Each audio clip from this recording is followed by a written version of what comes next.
Hello and welcome. This is your weekly fix. I'm Smita Nair.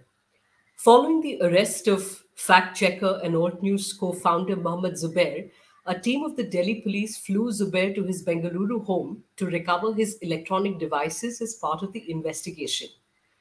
Why, you'd wonder, his arrest, after all, only pertained to one anonymous Twitter handle taking objection to a tweet Zubair had put out in 2018.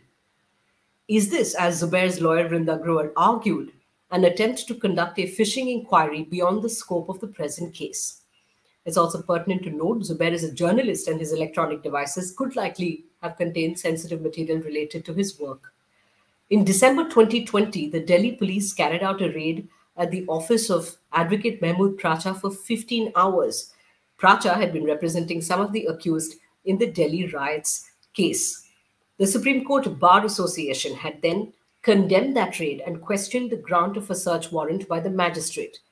It said, the seizures of confidential information, which is protected by lawyer-client privilege, in a search conducted by the very police authorities who are prosecuting the lawyer's clients, will prejudicially affect the rights and guarantees of the accused.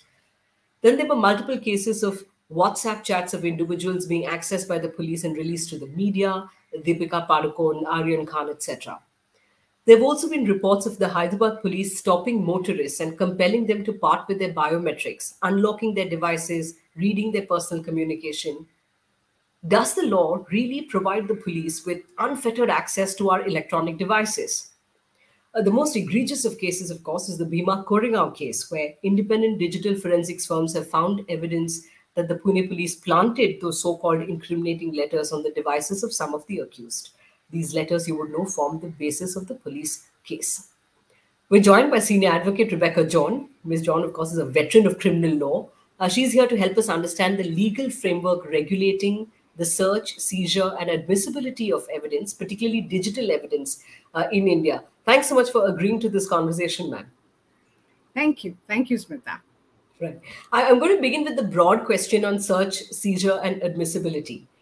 In practice, do the police and other investigating agencies routinely search and seize without a warrant?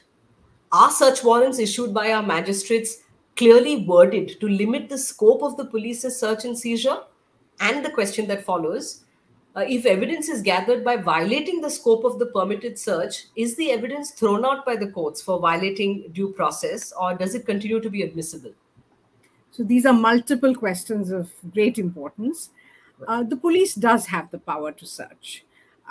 In fact, the police has the power to search in extraordinary situations under Section 165 of the CRPC without a warrant. However, the law requires generally for the police to go to a magistrate and seek a warrant specifying what it wishes to search. So let's just go out of the prism of this case. Let us assume that the CBI or an agency like that is investigating a case of disproportionate assets of, say, a public servant, and has information that the public servant at his residence has large amounts of cash lying there. The CBI will then take a search warrant from the special court and with that search warrant, go to that public servant's house and conduct a search. The income tax authorities have wide powers to search and seize. So to say that the police or any prosecuting agency does not have the power to search would be a stretch of the law. It does. However, here's where the caveat comes in. What is required of a magistrate when a routine request for issuance of search warrant is made to it by an investigating agency? You must understand that the case that we are talking about today is a case where the investigation is in progress. And the question is one of remand.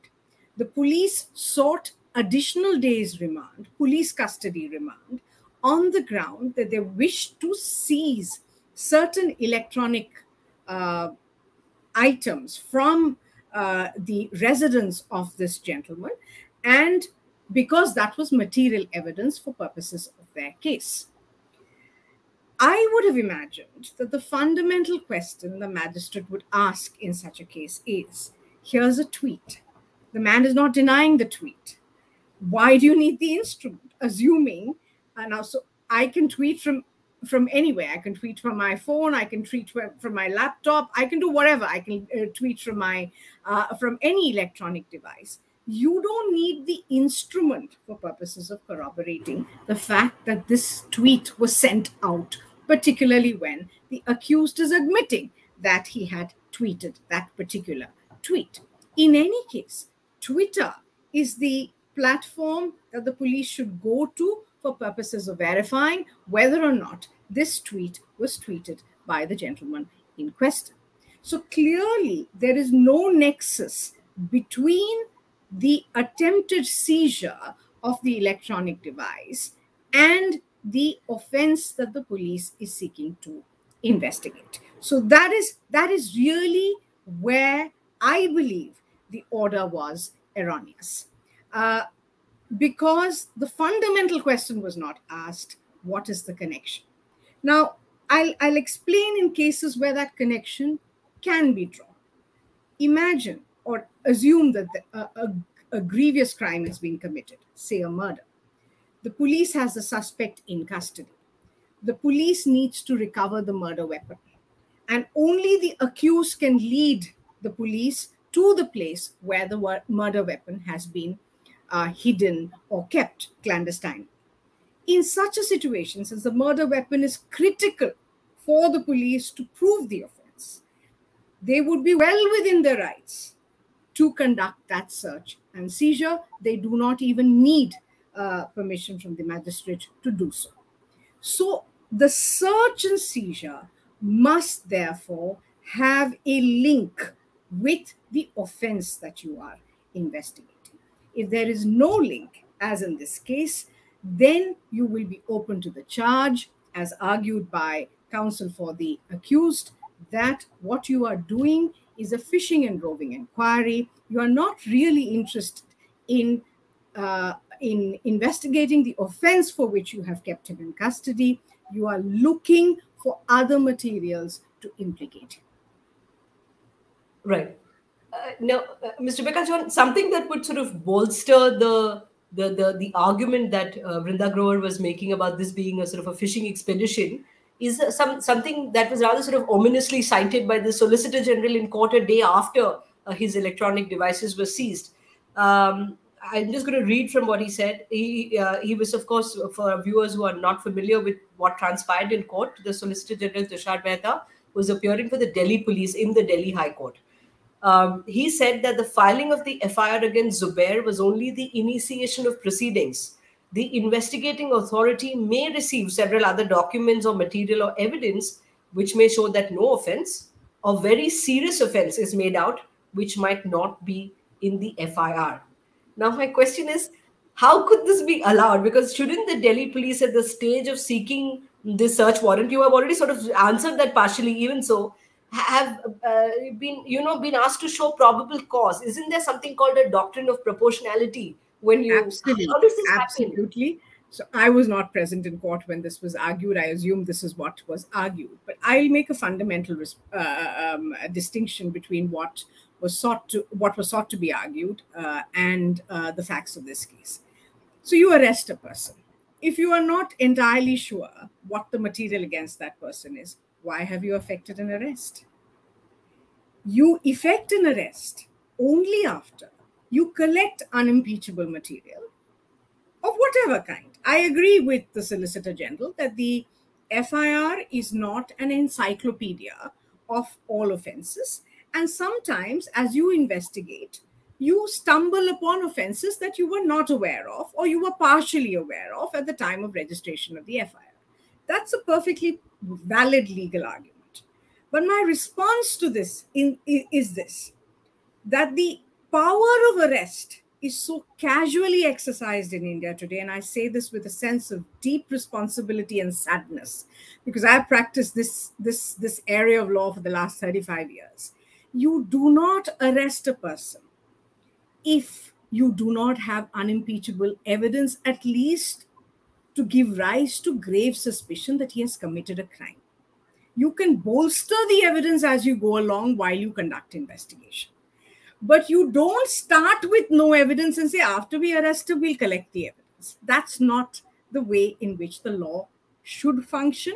And therefore, what the response to what the learned Solicitor General said is this: if you did not have that material to arrest, why did you arrest him?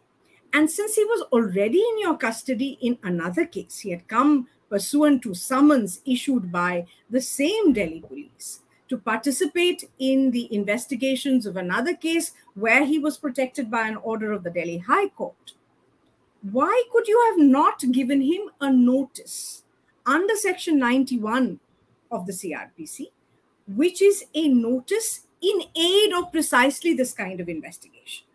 However, when you give a notice under Section 91, either the court issuing the notice or the police which has issued the notice, both have powers to issue that notice, they have to cross a very important test.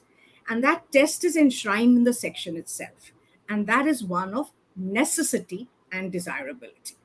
That is, you have to show that the document that you are seeking to collect from the accused or seeking the accused to produce is of a nature that is necessary and desirable for purposes of investigation of the case. So you have to link the offense with the subsequent notice you give under 91 and show necessity and desirability.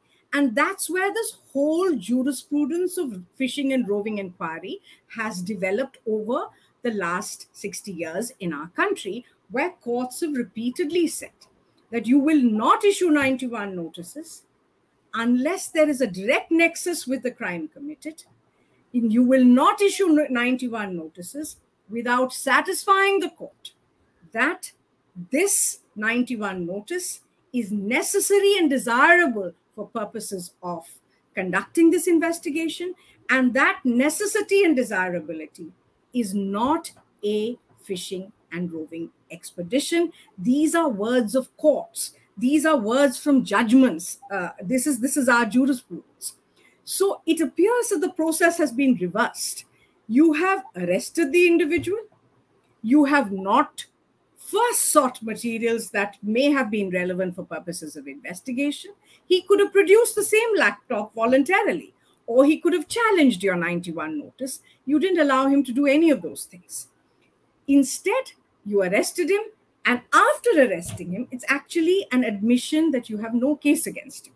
Because after arresting him, you are saying we wish to recover a laptop from which we will determine whether any other offense has been committed. Right. I'm going to come back to the admissibility of what they may find in any other case, to the admissibility part of the thing in a bit, back to Zubair's case. But I want to ask you, ma'am, this question on particularly relating to electronic evidence, to digital evidence. Now, when you access an individual's electronic device, it pretty much gives the police or the investigating agency unfettered access to all parts of your life. I mean, because there is no end to where you can go with what you can search. Very interesting question, because actually there's the law in India is not as developed, but this is a question which in America and other jurisprudence, other jurisdictions, there have been several judgments, including one of Riley versus California, which was a US Supreme Court judgment. I'll just read out a portion of it. It might just answer some of what the substance of your question. The judgment says, and I quote, "The sum of an individual's private life can be reconstructed through 1,000 photographs, labeled with dates, locations, and descriptions. The same cannot be said of a photograph or two of loved ones tucked into a wallet."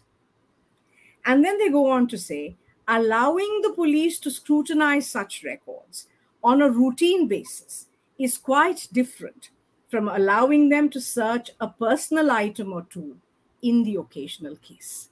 So your entire life is probably part of your phone. Your phone is your life. Right.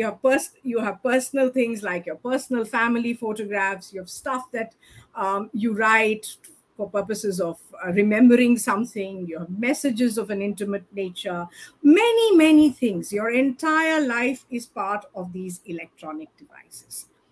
I think the time has come where our courts decide and decide fast, because the law on the subject is vague and ambiguous. We don't really have statutory provisions which control the right of the police to seize electronic data.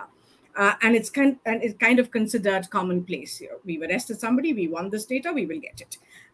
So the time has come where there should be judicial guidelines as to the circumstances under which these seizures can be made. Can you compel a person to give the police the password or the passcode of his phone or other electronic device? Does that not amount to self-incrimination? Does he not have the right to silence? Or under what circumstances can you compel him to do so? We have very little law on the subject. And I think after the judgment of the 9-member judgment of the Supreme Court in Puttaswamy versus State, where the Supreme Court said privacy is a fundamental right which inheres in every Indian citizen, it is important to draw the boundaries of this power. Because in every case, I am seeing clients who come to me, all of them asking the same question. Do they have the right to take my phone?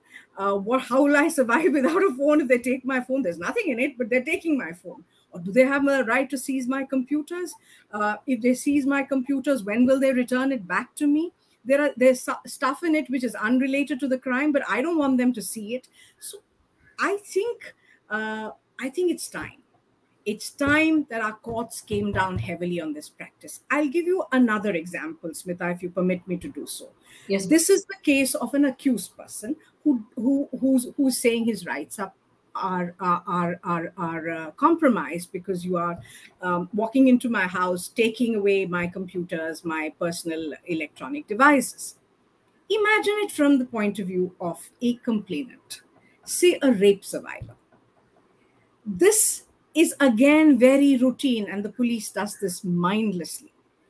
They need to show that the victim and the perpetrator were together at a particular time, or they exchanged some messages before the incident or after the incident, which is material to the facts and circumstances of the case, which I accept. And therefore, they seize phones, laptops, etc. But look at the potential for misuse.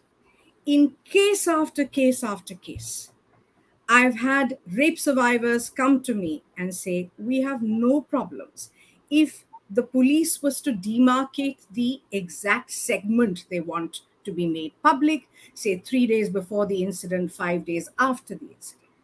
But when you take my whole phone, and when the accused makes a request to clone the entire phone and give it to him, what are you doing?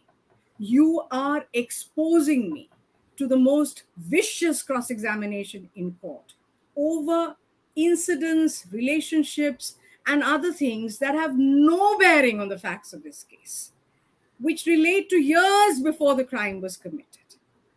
So what happens to the right of privacy of that rape survivor? Here again, the mindless seizure of phones and electronic data work against the police. Some of the landmark cases that we have lost recently is based on this mindless seizure of the phone, failure to demarcate the area of the phone that you're wishing to produce as evidence, and allowing the accused to have access to the entire phone of the rape survivor, thereby subjecting that rape survivor to brutal cross-examination in court over incidents and things that have no relationship with the offense that was being investigated. So either way, this is a very, very complex problem. And I think it's time courts laid down certain guidelines, both with respect to how you use the phone of a complainant, as well as with respect to how and under what circumstances you will be permitted to search and seize the phone and other electronic devices of the accused.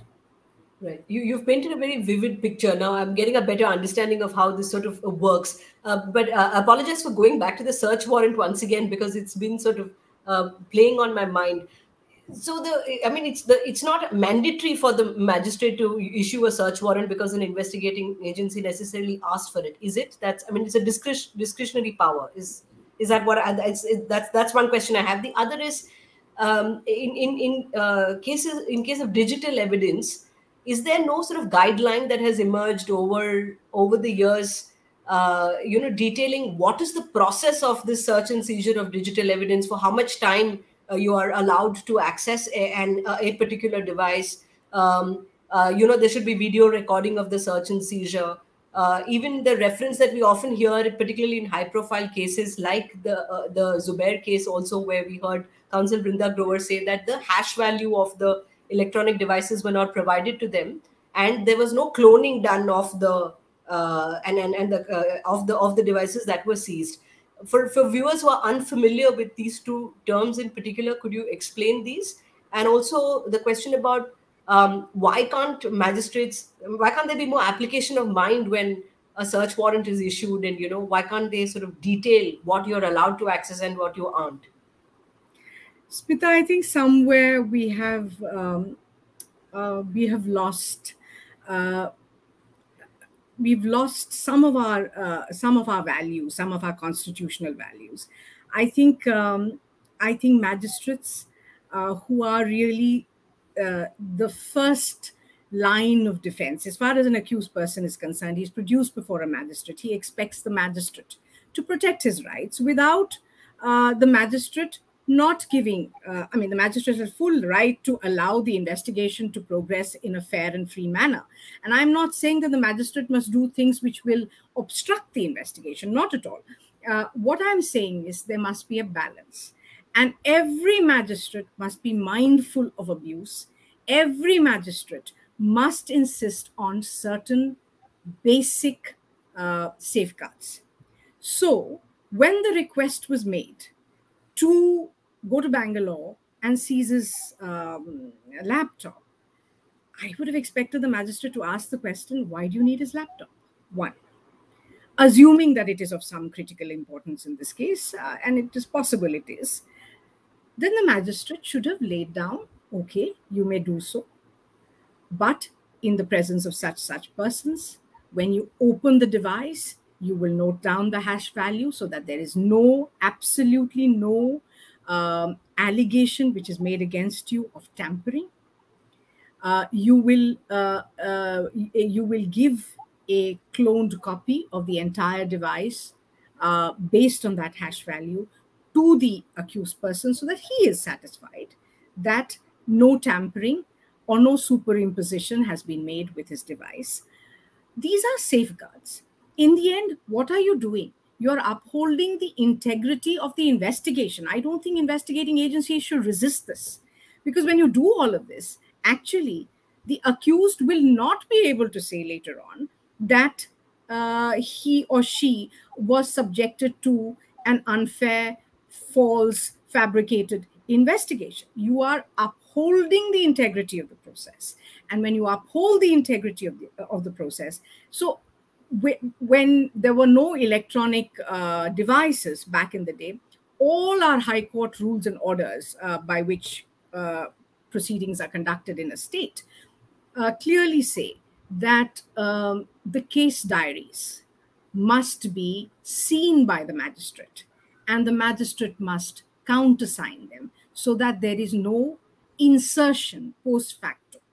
So what you have investigated on that particular day, if the magistrate countersigns it, then that becomes a permanent record.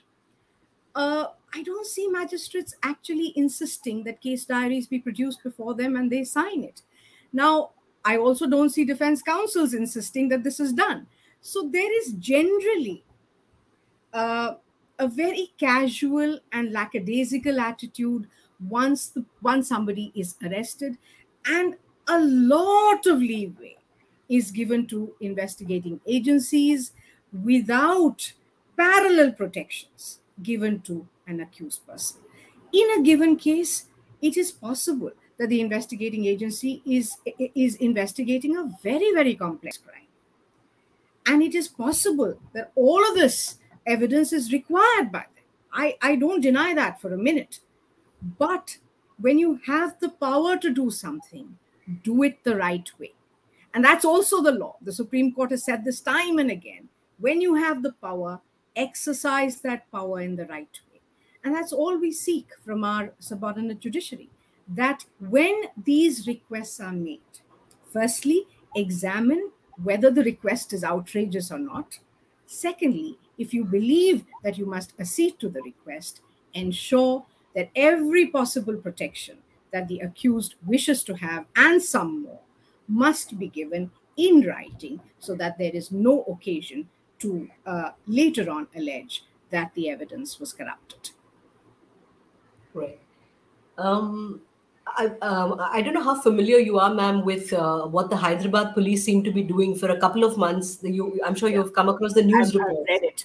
Right. Where the police were flagging motorists, I don't know on what basis, and they were recording their biometrics. All this is on camera, so it's happened. It's been admitted by the police as well. They said that they were on some kind of a, looking to bust some drug cartel or some such thing.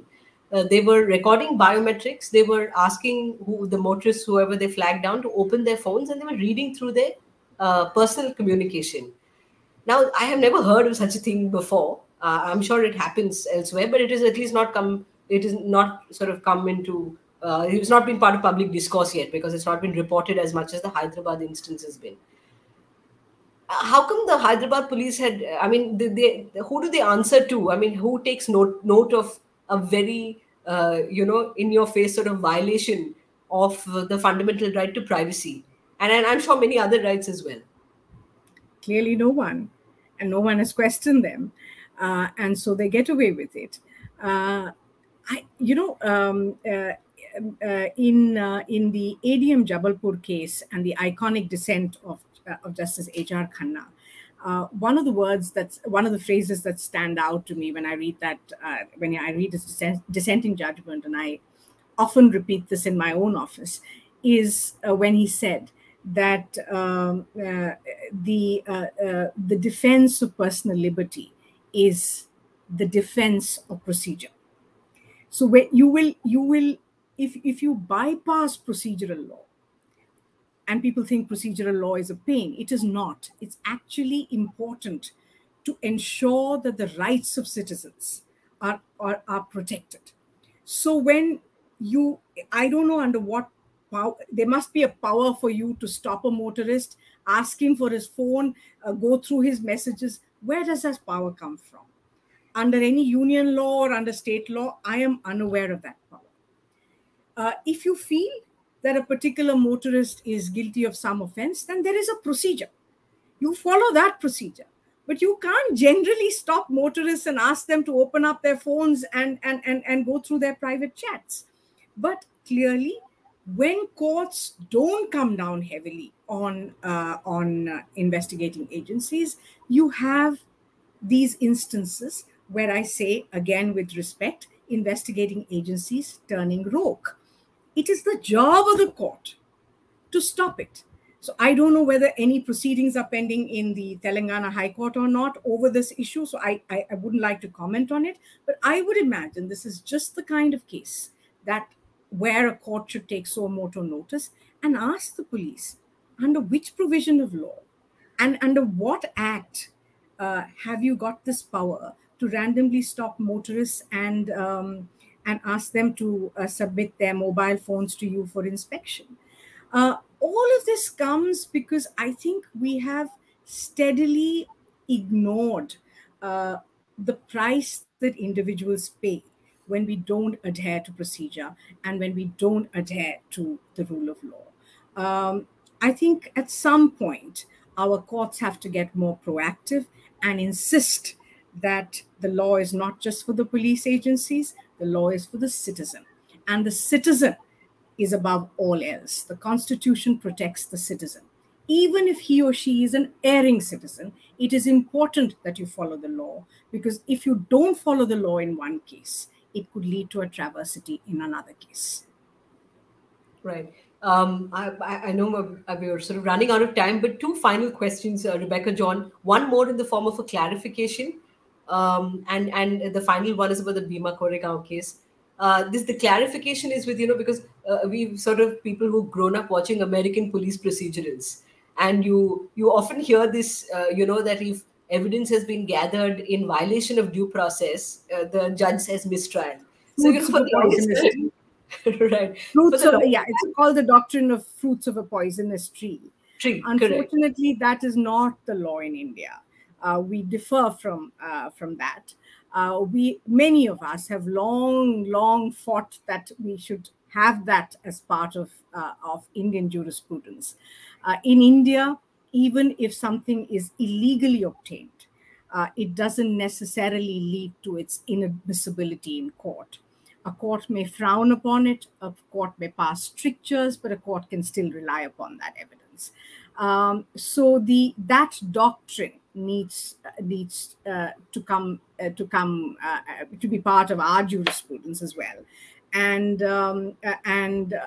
any search, seizure, or any procedural mistake or anything done in violation of a law,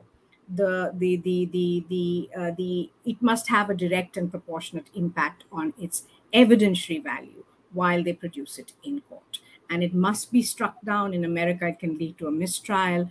In India, it just results in perhaps a tap on the knuckles of the police officer who committed the mistake. So again, a gap that needs to be filled up. Right. And the final question, Ms. John, I wonder what you think of what this case could mean for how electronic evidence is seized and presented as evidence in a trial. The Bhima Koregaon case and the fact that two digital forensic companies, independent, fairly well-known, well-respected in the US, have said that there is evidence, or provable evidence, as they said, of a link between the Pune police and the hacking of the computers of Rona Wilson, Hani Babu, and Varavara Rao, particularly of the fact that the 10 so-called incriminating letters were sort of inserted into the computer of Rona Wilson.